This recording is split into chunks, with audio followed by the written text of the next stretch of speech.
Samuel the second, chapter 8, verse chapter 8. In the course of time, David defeated the Philistines and subdued them, and took Medek Aman from the control of the Philistines. David also defeated the Moabites. He made them lie down on the ground and measured them up with a length of cord. Every 2 lengths of them were put to death, and the third length was allowed to live. So the Moabites became subject to David and brought tribute. Moreover, David fought Hadazar, son of Rehob, king of Zobah, when he went to restore his control along the Euphrates River. David captured 1,000 of his chariot, 7,000 charioteers, and 20,000 foot soldiers. He hamstrung all but 100 of the chariot horse. When the Arameans of Damascus came to help Hadazer, king of Zobah, David struck down 22,000 of them. He put garrisons in the Aramean kingdom of Damascus, and the Arameans became subject to him and brought tribute. The Lord gave David victory wherever he went. David took the gold shields that belonged to the officers of Hadazer and brought them to Jerusalem. From Teba and Berotai, towns that belonged to Hadazer, King David took a great guarantee of bronze. When the king of Hamas heard that David had defeated the entire army of Hadazer, he sent his son Joram to King David to greet him and congratulated him on his victory in battle over Hadazer, who had been at war with Tou. Joram brought with him articles of silver and gold and bronze. King David dedicated these articles to the Lord as he had done with the silver and gold from all the nations he had subdued. Edom and Moab, the Ammonites and the Philistines and Amalek. He also dedicated the plunder taken from Hadazer, son of Rehob, king of Zobah. And David became famous after he returned from striking down 18,000 Edomites in the Valley of Salt. He put garrisons throughout Edom, and all the Edomites became subject to David. The Lord gave David victory wherever he went. David reigned over all Israel, doing what was just and right for all his people. Joab, son of Zeruiah, was of the army. Jehoshaphat, son of Ahilud, was recorder. Zadok, son of Ahitub, and Ahimelech, son of Abiathar, were priests. Sarah was secretary. Benaiah, son of Sada, was of the Carateres and Pelatres, and David's son were loyal adversary. David asked, "Is there anyone still left of the house of Saul to whom was secretary to whom I can show kindness for?" Jonathan's sheik. Now there was a servant of Saul's household named Ziba. They called him to appear before David, and the The king said to him, "Are you Ziba?" "Your servant," he replied. The king asked, "Is there no one strike still left of the house of Saul, to whom I can show God's kindness?" Ziba answered the king, "There is still a son of Jonathan. He is crippled in both feet." "Where is he?" the king asked. Ziba answered, "He is at the house of Magira's son of Amir in Lo Debar." So King David had him brought from Lo Debar from the house of Magir son of Amir. When Mephibosheth, son of Jonathan, the son of Saul, came to David, he bowed down to pay him honor. David said, "Mephibosheth, your servant," he replied. "Don't be afraid," David said to him, "for I will surely show your king kindness for the sake of your father Jonathan. I will restore to you all the land that belonged to your grandfather Saul, and you will always eat at my table." Mephibosheth bowed down and said, "What is your servant that you should notice a dead dog like me?" Then the king summoned Ziba, Saul's servant, and said to him, "I have given your master's grandsons everything that belonged to Saul and his family. You and your son and your servant are to farm the land for him and bring the crops. So then your master's grandson may be provided for, and Mephibosheth's grandson of your master will also eat my table." Now Ziba had 15 sons and 20 servants. Then Ziba said to the king, "Your servant will do whatever my lord the king commanded his servant to do." So Mephibosheth ate at David's table like one of the king's sons. Mephibosheth had a young son named Micah, and all the members of Ziba's household were servants of Mephibosheth. And Mephibosheth lived in Jerusalem because he always ate the king's table, and he was crippled in both feet. Chapter 10. In the course of time, the king of the Ammonites died, and his son Hanun succeeded him as king. David thought, "I will show kindness to Hanun, son of Nash, just as his father showed king kindness to me." So David sent a delegation to his express his sympathy to Hanun concerning his father. When David's men came to the land of the Ammonites, the Ammonites nobles said to him, "Lord, do you think David honoring your father by sending men to you to express sympathy? Hasn't David sent them to you to explore the city and spy it out and overthrow it?" So Hanun seized David's men, saved up half of each man's bed, put of their garment in the middle at the buttocks, and sent them away.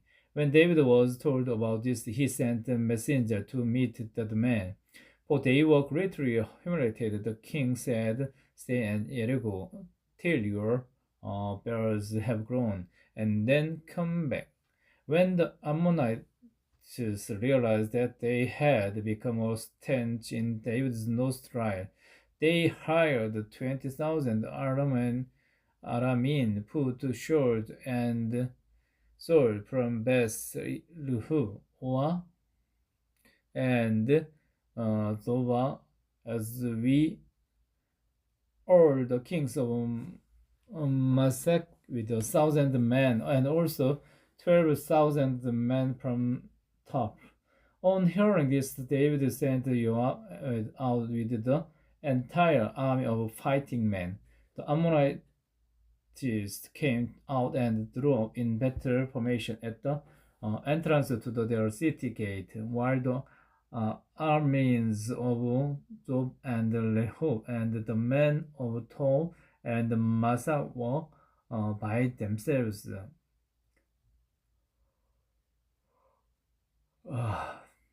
In the open country, you saw that there were battle lines in front of him and behind him, so he selected some of the best troops in Israel and deployed them against the Arameans. He put the rest of the men under the command of Abisa, his father, and deployed.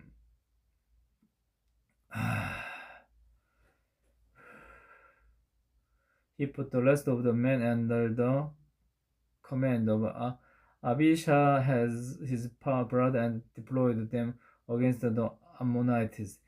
Joab said, "If the armies are too strong for me, then you are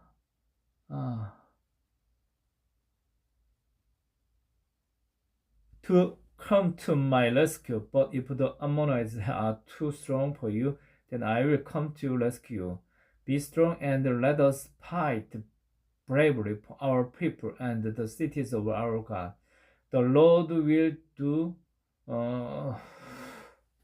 what is good in his sight." Then Joab and the troops with him advanced to fight the Arameans, and they appeared before him. When the Ammonites saw that the Arameans were fleeing, they fled before Abishai and went inside the city.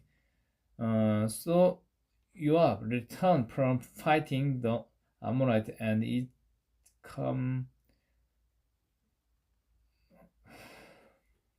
came to Jerusalem. After the Arameans saw that they had been looted by Israel, they regrouped. Hadazar had armies brought from beyond the river. They went to Hiram with Shobah, the commanders of Hadazar's army, leading them. When David was heard of this, he gathered all his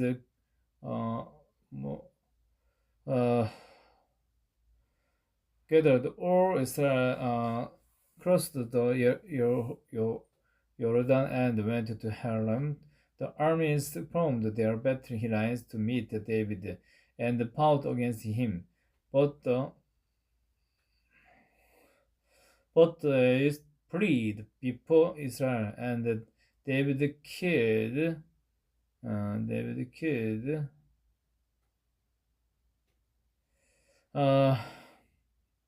When David was told of this, he gathered all Israelites, crossed the Jordan, and were to Haram.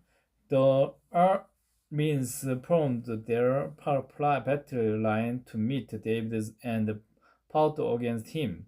But they fled before Israel, and David killed 7,000 of their charioteers and 40,000 of their foot soldiers. He also struck down Shobah, the commanders of their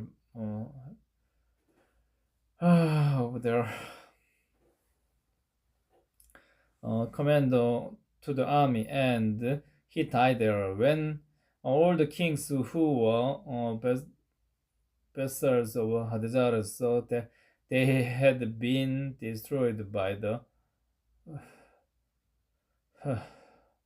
when all the kings were vassals of Hadazar saw that they had been defeated by Israel, they made peace with the Israelites and become subject to them. So the armies were afraid to help the Ammonites anymore. In the spring, all the time when king go off to war, David sent Joab out with the king's men and the whole Israel's army. They destroyed the Ammonites and besieged Rabbah, but David remained in Jerusalem. One evening, David got up from his bed and walked around on the roof of the palace. From the roof, beautiful, and David sent someone to find out about her. The man said, "Is into this Bathsheba, the daughter of Eliam and the wife of Uriah the Hittite." Then David sent a messenger to get her. She came to him and he slept with her. She had purified herself from her uncleanness. Then she went back home. The woman conceived and sent word to David, saying, "I am pregnant." So David sent this word to Joab, "Send me Uriah the Hittite." And Joab sent him to David. When Uriah came to him, David asked him how Joab was, how the soldiers were, and how the war was going. Then David said to Uriah, "Go down to your house and wash your feet." So Uriah left the palace, and a gift from the king was sent after him. But Uriah slept at the entrance to the palace with all his master's servants, and he did not go down to his house. When David was told Uriah did not go home, he asked him, "Haven't you just come from a distance? Why didn't you go home?" Uriah said to David, "The ark and Israel and Judah are staying in tents, and my master Joab and my Lord's men are camped in the open field. How could I go to my house to eat and drink and lie with my wife? As sure as you live, I will not do such a thing." Then David said to him, "Stay here one more day, and tomorrow I will send you back." So Uriah remained in Jerusalem that day and the next. At David's invitation, he ate and drank with him, and David made him drunk. But in the evening, Uriah went out to sleep on his mat among his master's servants. He did not go home. In the morning, David wrote a letter to Joab and sent it with Uriah. In it, he wrote, "Put Uriah on in the front line where the fighting is purest. Then withdraw from him so he will be struck down and die."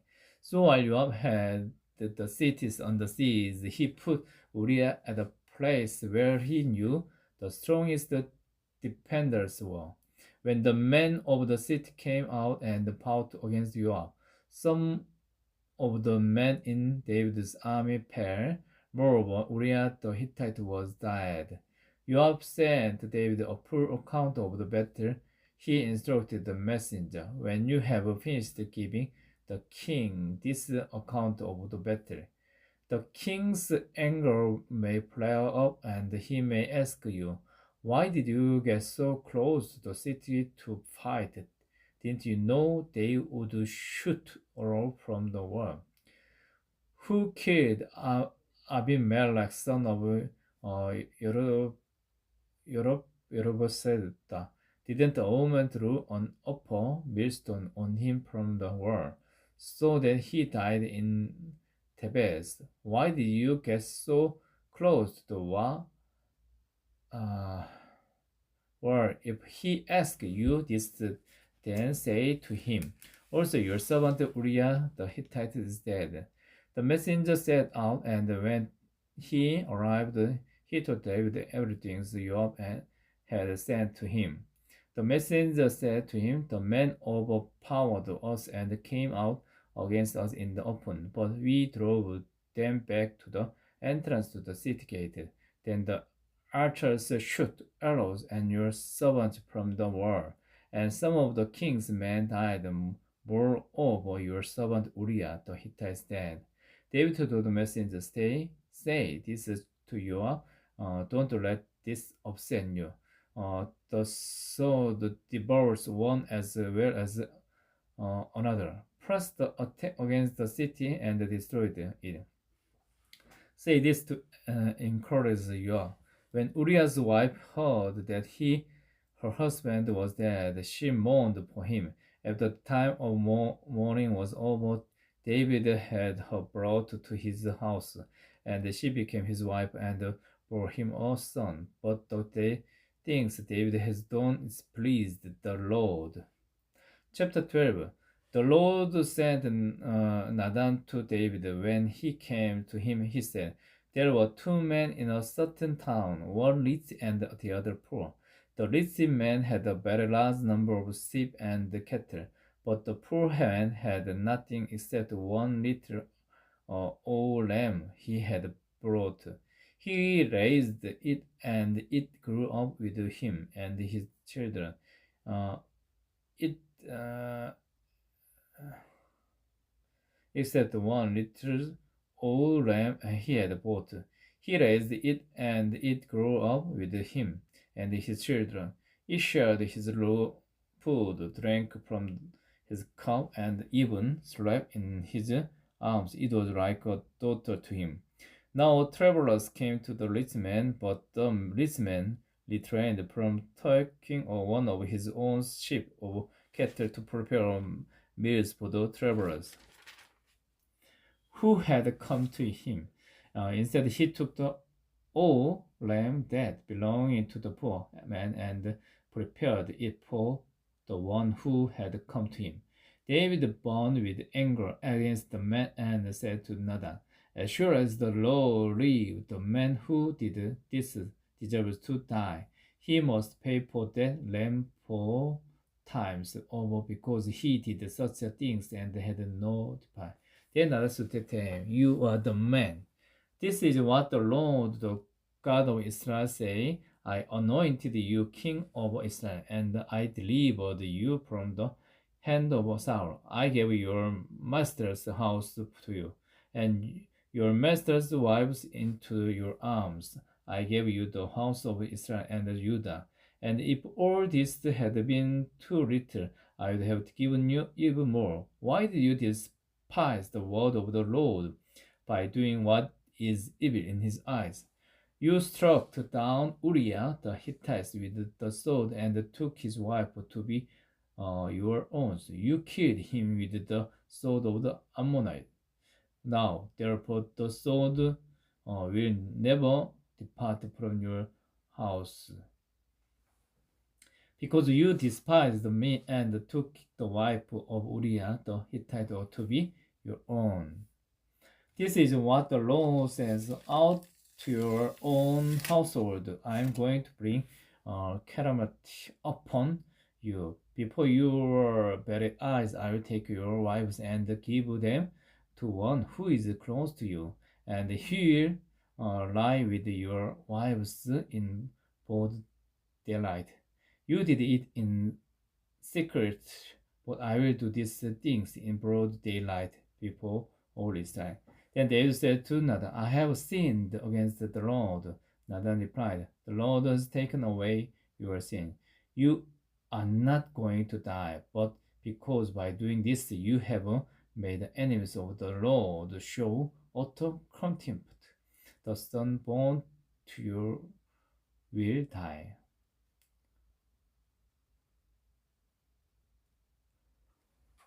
Die. After Nathan had gone home, the Lord struck the child that Uriah's wife had born to David, and he became ill. David pleaded with God for the child. He fasted and went into his house and uh, he became ill. David prayed with God for the child. He fasted and went into his house and spent the night lying on the ground. The elders of his household stood beside him to get him up from the ground. from the ground. But he refused, and he would not eat any food with them. On the seventh day, the child died. David's servants were afraid to tell him that the child was dead. For they thought, what? While the child was still living, we spoke to David, but he would not listen to us. How can we tell him the child is dead? He may do something desperate. David noticed that his servants were whispering among themselves, and he realized the child was dead. Is the child dead? He asked. Yes, they replied, he is dead. Then David got up from the ground after he had washed, put on lotion, and changed his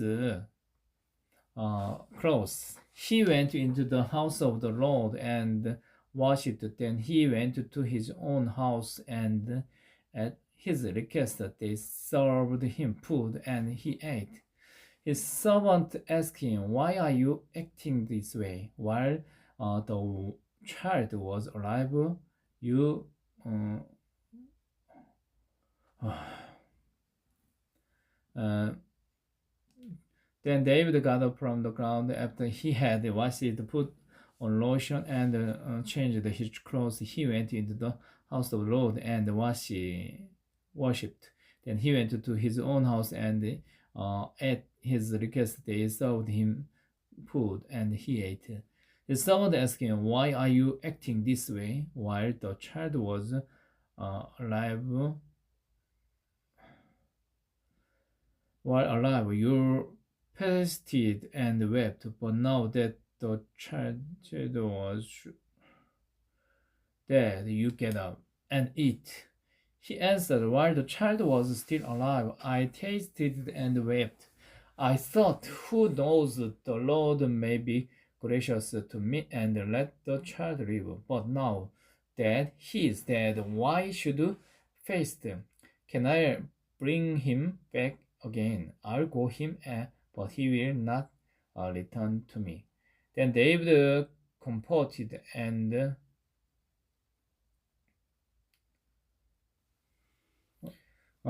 then David comforted his wife Bathsheba, and he went to her and lay with her. She gave birth to a son, and they named him Solomon. The Lord loved him, and because the Lord loved him, he sent a word that through Nathan and the prophet to him, name him Yadiah. Meanwhile, Joab fought against Rabbah of the Ammonites and captured the royal credits. Joab then sent messengers to David, saying, "I have fought against Rabbah and taken its water supply. Now musters the rest of the troops had besieged the city and captured it. Otherwise, I will take the city, and it will be named after me." So David mustered the entire army and went.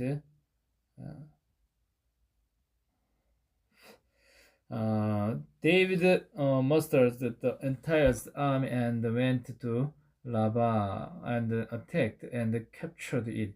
He took the crown from the head of their king. Its weight was a talent of gold. He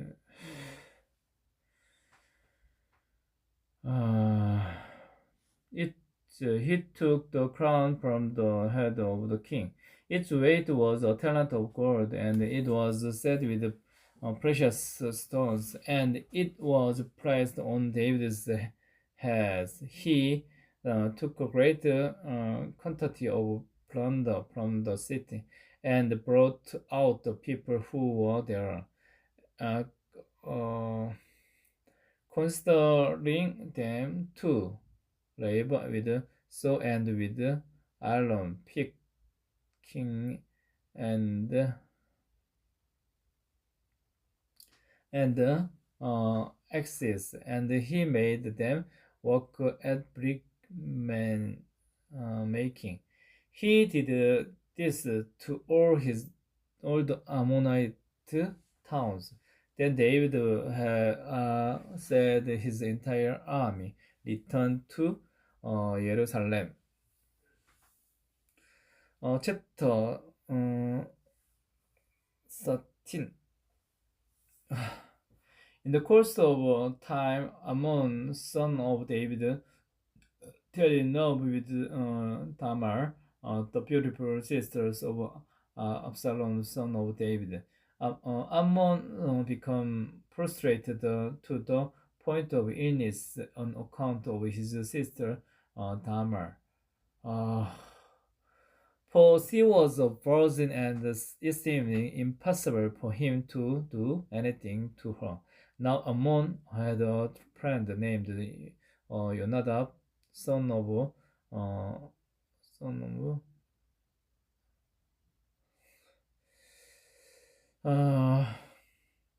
for he was virgin and it seemed impossible for him to do anything to her. Now Ammon had a friend named Yonadab, son of Simeon. David's brother Yonadab was a very shrewd man. He asked Ammon, "Why are you uh, why are you the king's son? Look, so hanged morning after morning. Won't you tell me?" Ammon said to him, "I am in love with Tamar, my brother Absalom's sister.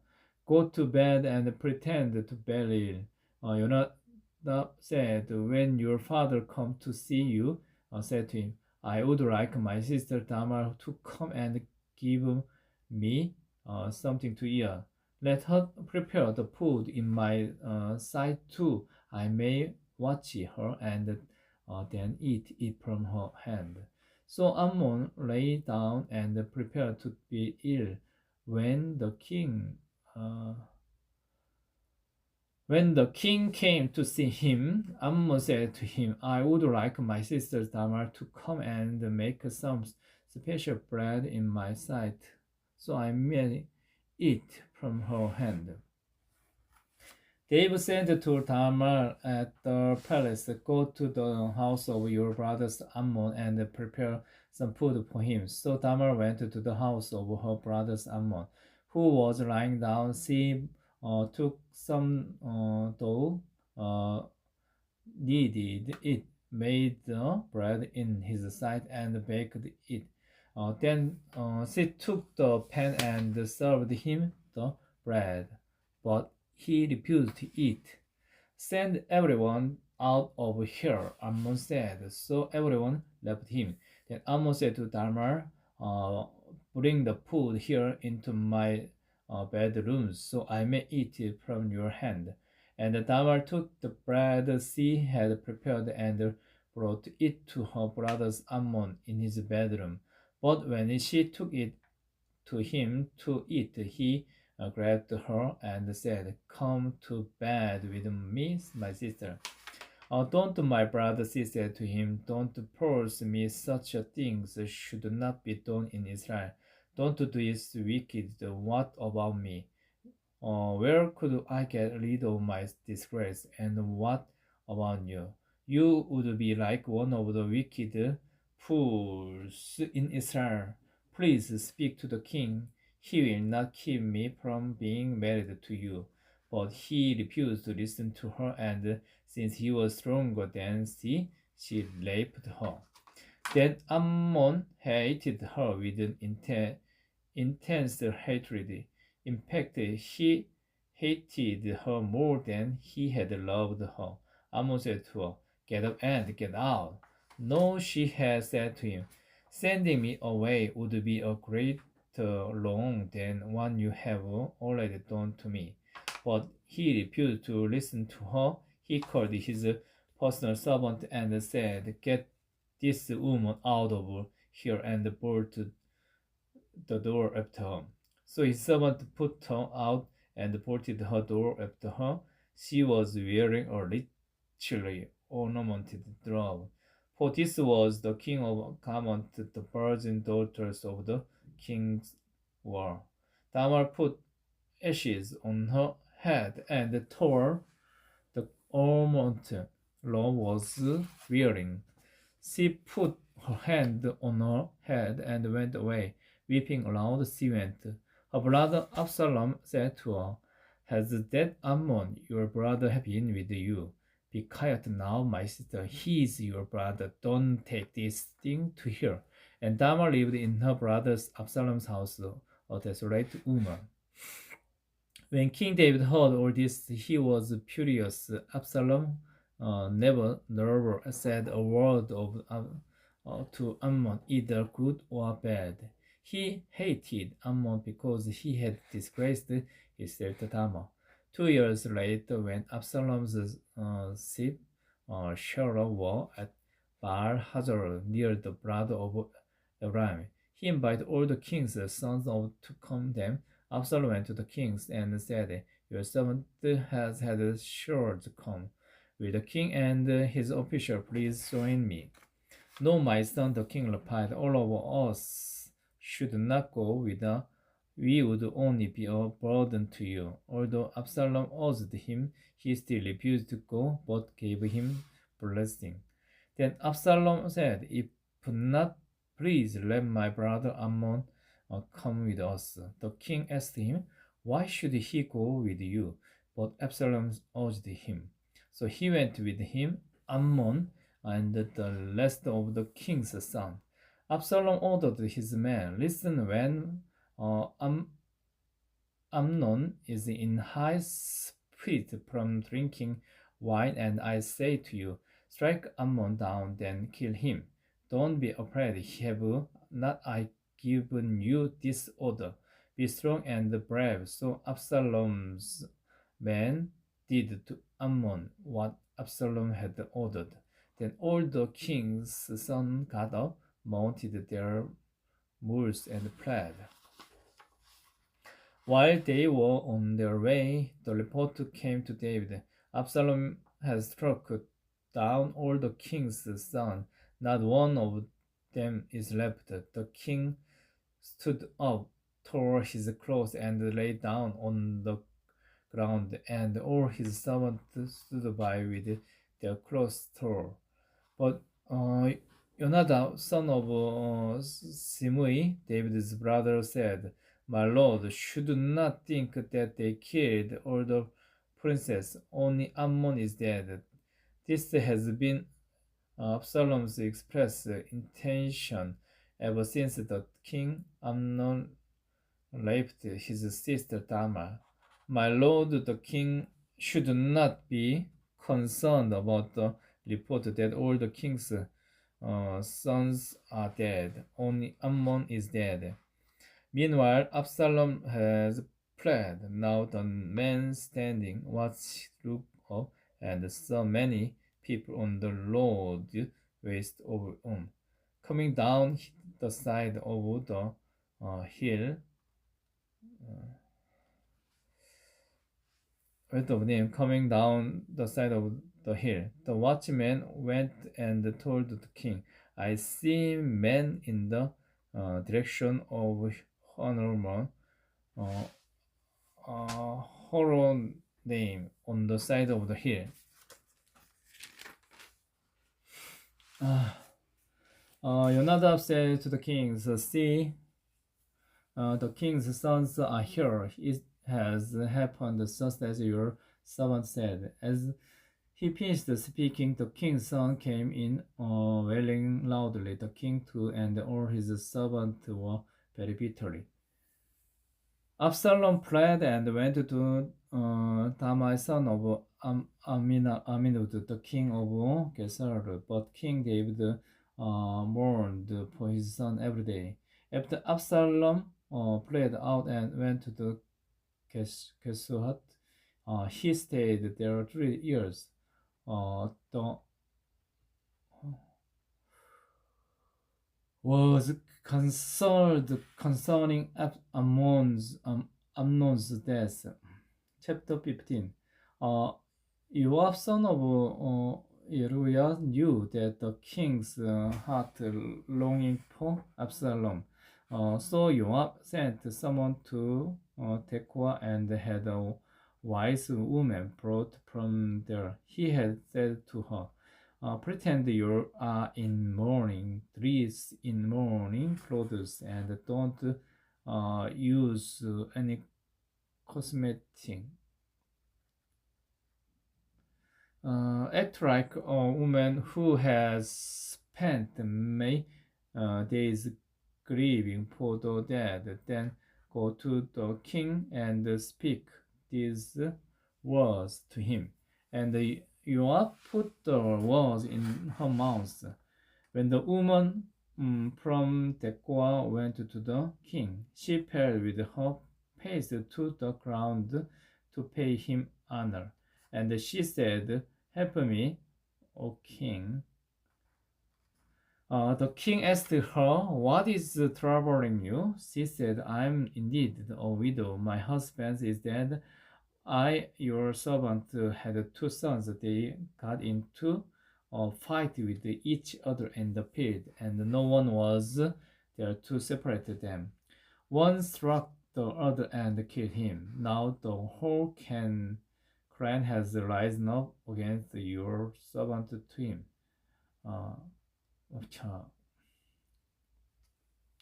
the whole clan has risen up against your servant. The hand of the one who struck has broken down to him. Uh,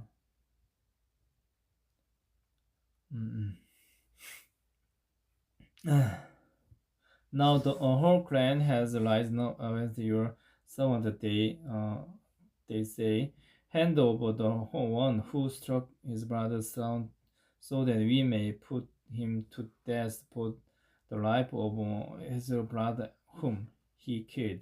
Then we will get rid of the heir as well. They would put out the original uh, put on the only burning coal I have left leaving my husband, neither name nor descendant his oh no, to eat. The king said to the woman, go home and I will issue in order and to your behalf. But the woman from Tekoa said to him, my lord, the king, let the blame rest on me and on my father's family, and let the king and his throne he with guilty. The king replied, if anyone saying anything to you, bring him to me, and he will not bother you again. She said, then left the king invoked the Lord has got to prevent the avengers of the blood from adding, so that my son will not be destroyed. As sure as the Lord lives, but he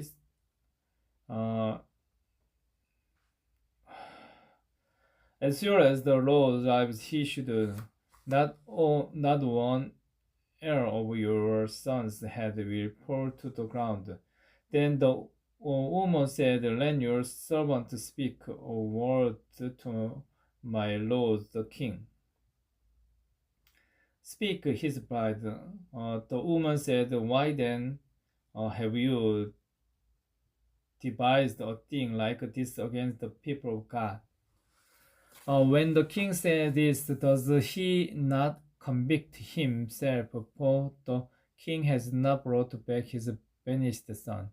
Like water supplied on the ground, which cannot be recovered, so we must die, but God does not take away life. Instead, he divides always.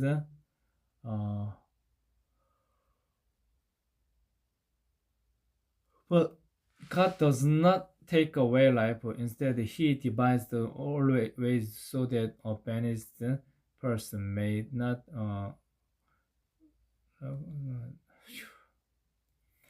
And now I came up to say this to my lord the king, because the people have made me afraid. Your servant thought I will speak to the king. Perhaps he will do what he has servant asked. Perhaps the king will agree to deliver his servant from the hand of the man who is trying to cut off both me and my son from the inheritance God gave us. And now your servant say, may the word of my lord the king bring me rest, for my lord the king is like an angel of God, discerning good and discerning mean.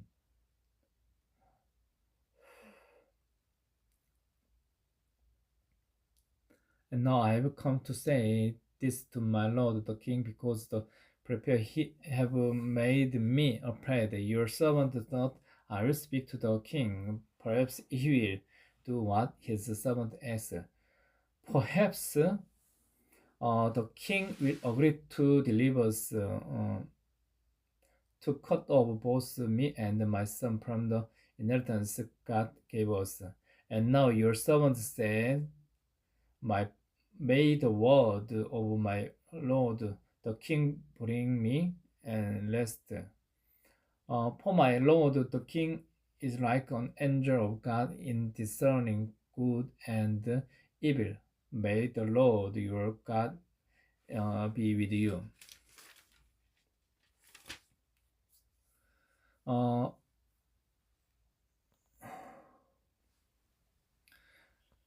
Then the king said to the woman, do not keep from me the answer to what I am going to ask you. Let my lord the king speak. The woman said, the king asked, isn't the hand of Joab with you in all this? The woman answered, as sure as you live, my lord the king, no one can turn to the right or uh, to the left from anything, my lord the king said. Yes, it was your servant Joab was instructed me to do this, and who put all these words into the mouth of your servant. Your servant Joab and did this to change the present situation. My lord has wisdom like that of an angel of like God. He works everything the uh,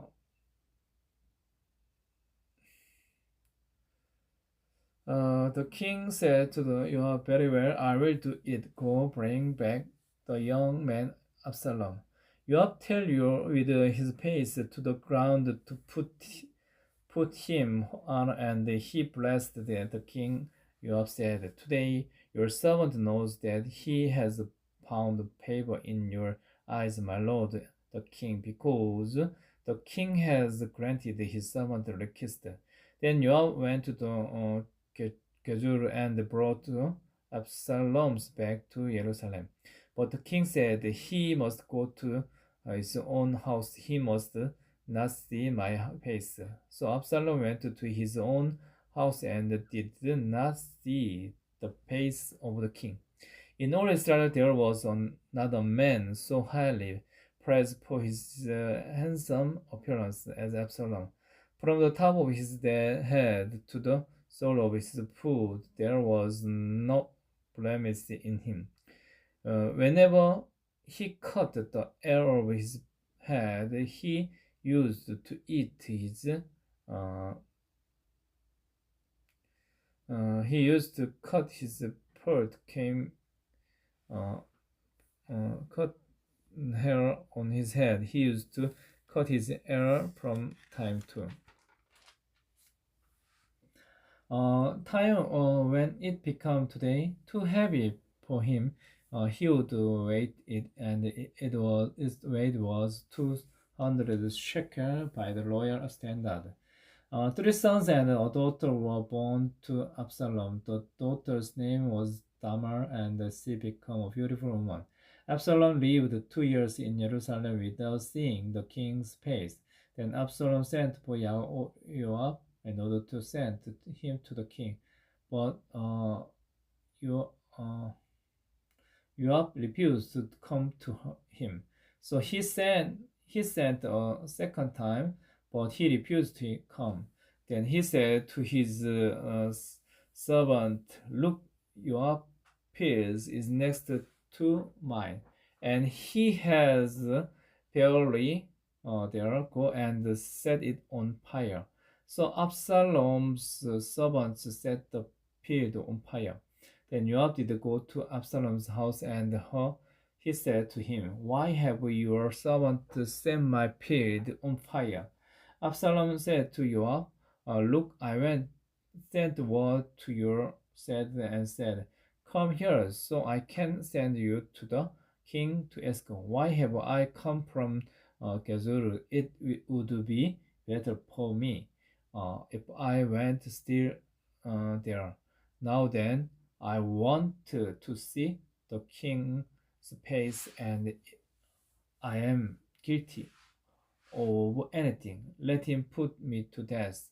So Joab went to the king and told him this. Then the king summoned Absalom, and he came in and bowed down with his face to the ground before the king, and the king kissed Absalom.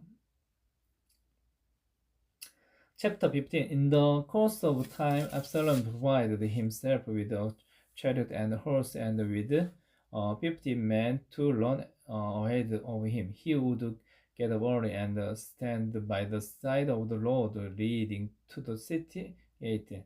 Whenever Gabriel came with a complaint to be placed before the king for decision, Absalom would call out the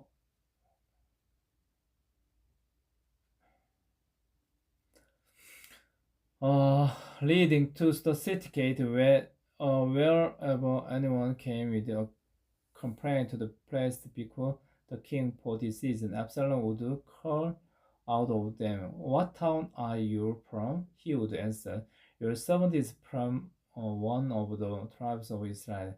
Then Absalom would say to him, "Look, your calamity and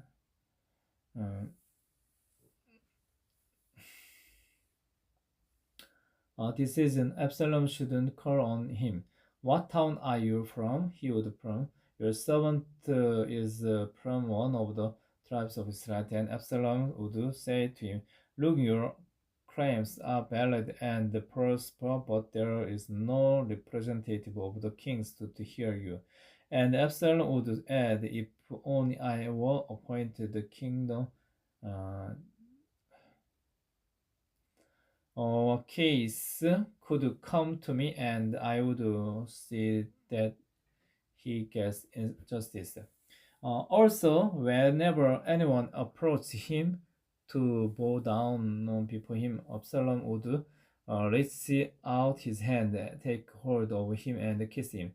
Absalom behaved in this way toward all the Israelites who came to the king asking for justice, and so he stole the heart of the men of Israel. Uh, at, at the end of 4 years, Absalom said to the king, "Let me go to Hebron and prepare a bow had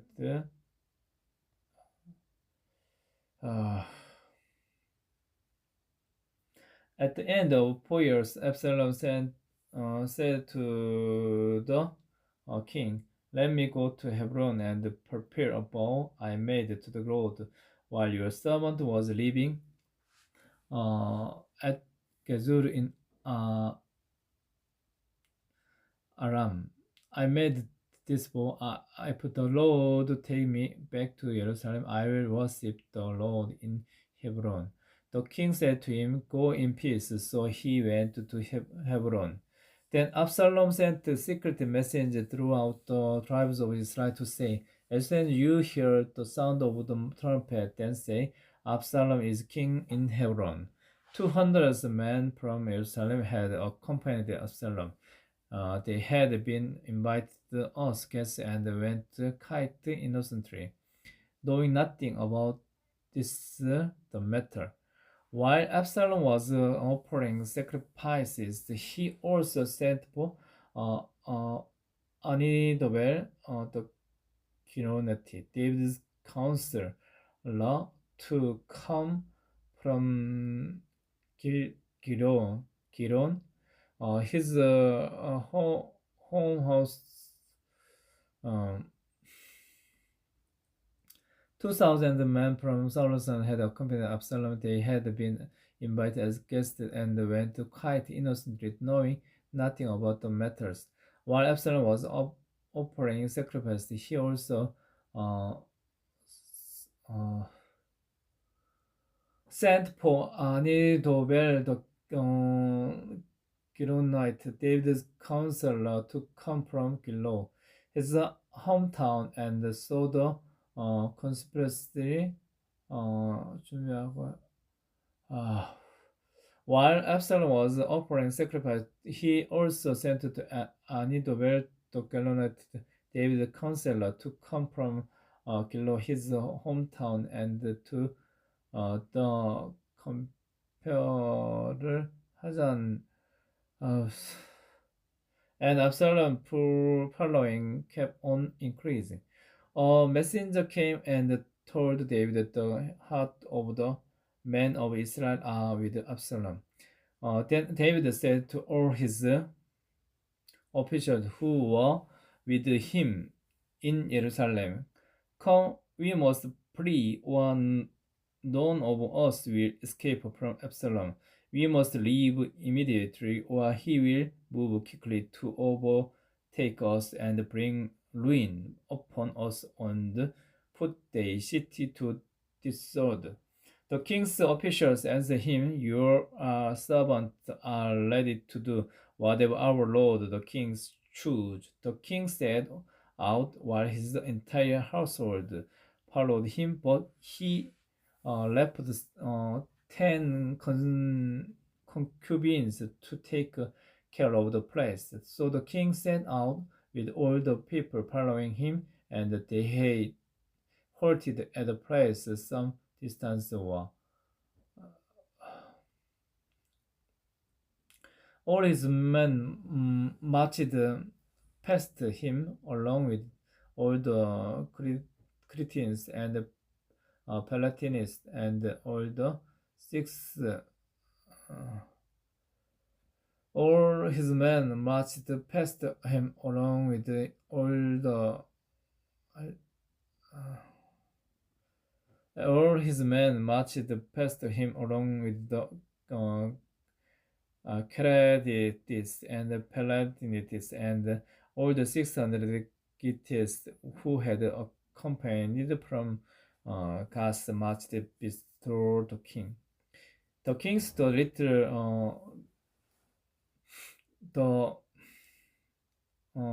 gently. "Why should you come along with us? Go back and stay with King Absalom. You are a foreigner and exile from your homeland. You may only rest today, and today shall I make your wander about with us, when I do not know where I am going. Go back and like your countrymen, make kindness and 아빠들에게 may kindness and faithfulness be with you." But Ittai replied to the king, "As surely as the Lord lives, and as my lord the king lives, wherever my lord the king may be, whether it means life or death, there will your servant be." David said to Ittai, "Go ahead, march on." So Ittai the Hittite marched on with all his men and the families that were with him.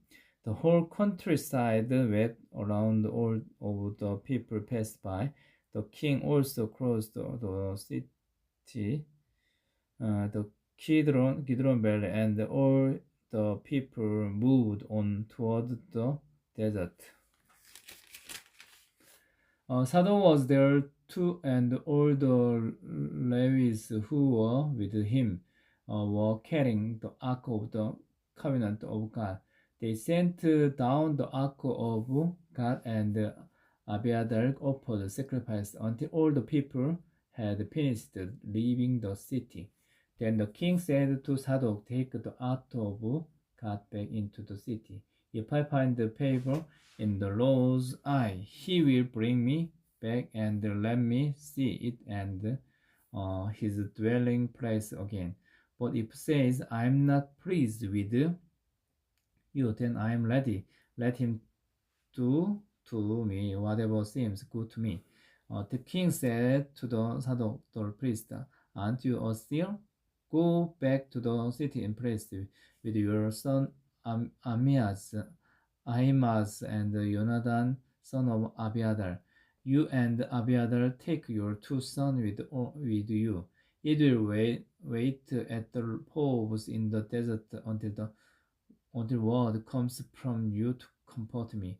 Also, Zadok and Abiathar took the ark of God back to Jerusalem and stayed there. But David continued up the Mount of Olives, weeping as he went. His head was covered, and he was barefoot. All the people with him covered had too barefoot. All the people with him covered their heads too, and were weeping. They went up.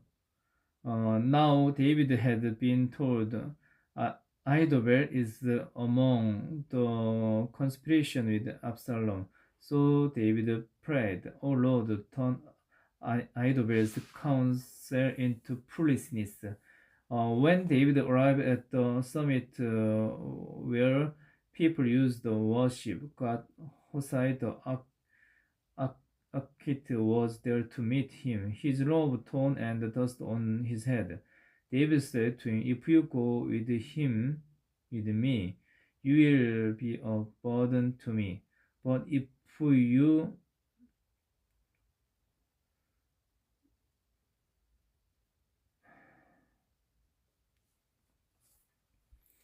When David arrived at the summit where people used to worship God, Hoshai the architect was there to meet him, his robe torn and dust on his head. David said to him, "If you go with me, you will be a burden to me. But if you return to the city and say to Absalom, I will be your servant, O king. I was your father's servant in the past, but now I'll be your servant. Then you can help me by prostrating Anidobel's advice. Wonder priest Sadhu and Abiathar be there with you. Tell them anything you hear in the king's place." Their two sons, Ahimaaz, son of Sadhu, and Jonathan, son of Abiathar, are there with them. Send them to me with anything you hear.